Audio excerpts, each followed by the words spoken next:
નમસ્કાર, good morning, જય શ્રી કૃષ્ણ. મારું નામ ચેતન જોશી છે. મારું વતન છે પાલનપુરની બાજુમાં ડાગિયા મડાણા. હાલમાં હું મુંબઈમાં રહું છું. જન્મથી જ બોમ્બેમાં રહું છું.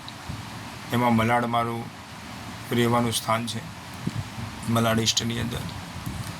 પહેલાંથી જ હું જ્યોતિષ પૂજાપાઠનું કામ કરી રહ્યો હતો અને અત્યારે બી કરી રહ્યો છું. પણ પાર્ટ ટાઈમની અંદર મેં આ એમાં lifestyle marketing global private limited કંપનીની અંદર મેં પોતે જોઈનિંગ લીધું હતું. એમાં મને પ્રોડક્ટો મેં વાપરી, મને સારી લાગી. એટલે મેં ખાલી પ્રોડક્ટ યુઝર જ હતો. પણ પછી એની અંદર આ ઝૂમ મિટિંગ અટેન્ડ કરી, જે વિઝનરી ઝૂમ મિટિંગ છે. પોતાના વિઝનને કેવું હોવું જોઈએ, પોતાનું ગોલ શું હોવો જોઈએ, પોતાની આદતો શું હોવી જોઈએ, આદતો સારી પાડવાની આદતો કેવી રીતના પાડવી જોઈએ. પછી ઓવર થિંકિંગ મારામાં વધારે હતું, એટલે બહુ વિચાર કરતો પણ કોઈ કાર્ય કરવાની અંદર એક્શન ન લઈ શકતો. એ ઓવર થિંકિંગમાં બી ફરક પડ્યો અને કોઈ બી એક્શન લેવું કાર્યની અંદર હું કરી શકું છું. આ વિઝનરી જે ઝૂમ મિટિંગ છે એની અંદર અટેન્ડ કર્યા પછી મારામાં પરિવર્તન એ થયો કે ઘણા માણસોની મારી સાથે રિલેશન સારું રહેતું, મારા સ્વભાવ, મારા વિચાર અથવા મારા કાર્યની અંદર દ્વારા, પણ હું એમને લાભ નહોતો આપી શકતો અને એ લોકોને લાભ નથી આપી શકતો અને પોતે લાભ નહોતો લઈ શકતો. તે લોકોને લાભ બી આપતો રહ્યો. કઈ રીતે પ્રોડક્ટો આપીને પોતાના એ લોકોનું હેલ્થ સારું કરતો. અને આ ઝૂમ મિટિંગ અટેન્ડ કરવાના કારણે, વિઝનરી ઝૂમ મિટિંગની અંદર કારણે મેં પોતે જે ઓનલાઈન પ્રોડક્ટ પ્રમોશન કરવાનું કર્યું, તે ઓનલાઈનની અંદર વોટ્સએપ છે, ફેસબુક છે, ઇન્સ્ટાગ્રામ છે, એની અંદર મેં પોતે માર્કેટમાં બતાવવાનું કર્યું.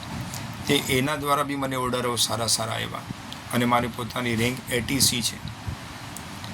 અને હું પોતે ચાહી રહ્યો છું કે આ બિઝનેસ એવો છે કે પહેલાં બી મેં કોઈ એક કંપની અટેન્ડ કરી હતી અને એ કંપનીમાં મેં 18 વર્ષ કામ કરેલું, પણ મને અહીંયા સફળતા તો જવા દો, પણ કોઈ વ્યક્તિને મદદ કરી અને એ લોકોને આપણે સફળ બનાવી શકીએ એવો વિચાર બી નહોતો.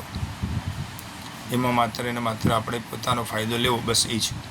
પણ મને બી નહોતો મળતો અને હું આના અંદર આવ્યો અને આ એમાં લાઇફસ્ટાઇલ માર્કેટિંગ ગ્લોબલ પ્રાઇવેટ લિમિટેડની અંદર આવવાના કારણે મેં લોકોને તો લાભ આપ્યો પણ પોતે બી લાભ લીધો. અને આના અંદર આવ્યા પછી મને એમ લાગ્યું કે આ સિસ્ટમ એટલી સારી છે, જેમ કૃષ્ણ ભગવાન અર્જુનને મદદ કરે છે એવી રીતના પોતે લીડર બનો અને બીજાને લીડર બનાવો. પણ ક્યારે બની શકાય? પોતામાં બદલાવ આવે ત્યારે, પોતામાં પરિવર્તન આવે ત્યારે. અને એવું પરિવર્તન મારા જીવનમાં મને આવી રહ્યું છે અને મને પૂરો વિશ્વાસ છે હજી આગળ આવશે.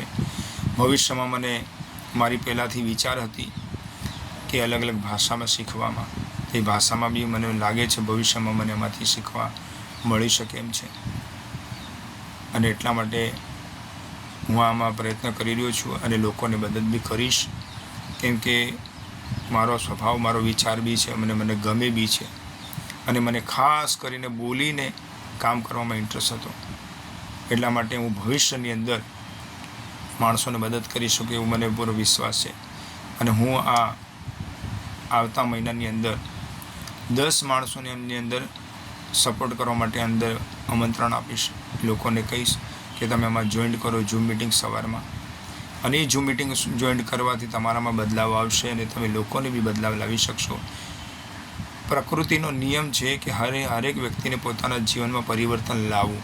તો એ પ્રકૃતિના નિયમ પ્રમાણે એ લોકોના જીવનમાં આવે અને એ લોકો બીજાને આપી શકે અને આખા સંસારમાં આપણે લોકોને મદદકારક બની શકીએ એવો મારો આ હેતુ છે. અને લોકો બી કરશે, મને પૂરો વિશ્વાસ છે. એટલે મારો ગોલ છે કે આવતા મહિને 10 માણસોને હું જોઈન કરીશ. જય શ્રી કૃષ્ણ.